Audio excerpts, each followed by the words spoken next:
നമസ്കാരം സുഹൃത്തുക്കളെ. തിരുവനന്തപുരം നഗരത്തിന്റെ തിരക്കുകളിൽ നിന്ന് അല്പം മാറി പ്രകൃതിയുടെയും ചരിത്രത്തിന്റെയും ആത്മീയതയുടെയും അപൂർവ സംഗമമായി നിലകൊള്ളുന്ന ഒരു അത്ഭുത സ്ഥലമാണ് മടവൂർപ്പാറ ഗുഹാക്ഷേത്രം. തിരുവനന്തപുരം ജില്ലയിലെ ഇരൂർപ്പാറ ഗ്രാമത്തിൽ സ്ഥിതി ചെയ്യുന്ന ഈ പുരാതന ശിലാക്ഷേത്രം ഏകദേശം 9-ാം നൂറ്റാണ്ടിലേതാണെന്നാണ് ചരിത്രകാരന്മാർ വിലയിരുത്തുന്നത്. ഒരു വലിയ പാറയുടെ മധ്യഭാഗം കൊത്തിയൊരുക്കിയാണ് ഈ ഗുഹാക്ഷേത്രം നിർമ്മിച്ചിരിക്കുന്നത്. ക്ഷേത്രത്തിന്റെ പ്രധാന പ്രതിഷ്ഠ ശിവലിംഗമാണ്. ഗർഭഗൃഹത്തിനകത്ത് പ്രദക്ഷിണ പാതയുള്ള ശൈലിയിലുള്ള അപൂർവ നിർമ്മാണ രീതിയാണ് ഇവിടെ കാണുന്നത്.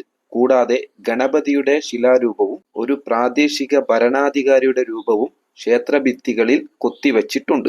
ഈ ക്ഷേത്രത്തെ ചുറ്റിപ്പറ്റി നിരവധി ഐതിഹ്യങ്ങളും പ്രചാരത്തിലുണ്ട്. ചിലരുടെ വിശ്വാസപ്രകാരം ഇത് ആദ്യം ഒരു ബുദ്ധ സന്യാസി ധ്യാനത്തിനായി നിർമ്മിച്ച ഗൃഹാശ്രമമായിരുന്നു. പിന്നീട് അത് ശിവക്ഷേത്രമായി മാറിയെന്നാണ് പറയപ്പെടുന്നത്. മറ്റൊരു അഭിപ്രായമനുസരിച്ച് ജൈന സന്യാസിമാരുമായി ഈ സ്ഥലത്തിന് ബന്ധമുണ്ടായിരുന്നുവെന്നും കരുതപ്പെടുന്നു. ക്ഷേത്രത്തിനടുത്ത് പുരാതന വട്ടെഴുത്ത് ലിപിയിലുള്ള ശിലാലിഖിതങ്ങളും കണ്ടെത്തിയിട്ടുണ്ട്. ഇത് കേരളത്തിന്റെ പ്രാചീന ചരിത്രത്തിലേക്കുള്ള ഒരു പ്രധാന തെളിവായി കണക്കാക്കപ്പെടുന്നു. ക്ഷേത്രത്തിന്റെ ചരിത്ര പുരാവസ്തു പ്രാധാന്യം കണക്കിലെടുത്ത് കേരള പുരാവസ്തു വകുപ്പ് ഇതിനെ സംരക്ഷിത സ്മാരകമായി പ്രഖ്യാപിച്ചിട്ടുണ്ട്. ഇതുകൂടാതെ മടവൂർപ്പാറയുടെ മറ്റൊരു പ്രത്യേകത അതിന്റെ പ്രകൃതി സൗന്ദര്യമാണ്. സമുദ്രനിരപ്പിൽ നിന്ന് ഏകദേശം 300 അടി ഉയരത്തിൽ സ്ഥിതി ചെയ്യുന്ന ഈ പാറമുകളിൽ നിന്ന് തിരുവനന്തപുരം നഗരത്തിന്റെയും പച്ചപ്പാർന്ന ഗ്രാമപ്രദേശങ്ങളുടെയും മനോഹര കാഴ്ചകൾ ആസ്വദിക്കാം. ക്ഷേത്രത്തിന് അടുത്തു തന്നെയുള്ള വ്യൂ പോയിന്റിൽ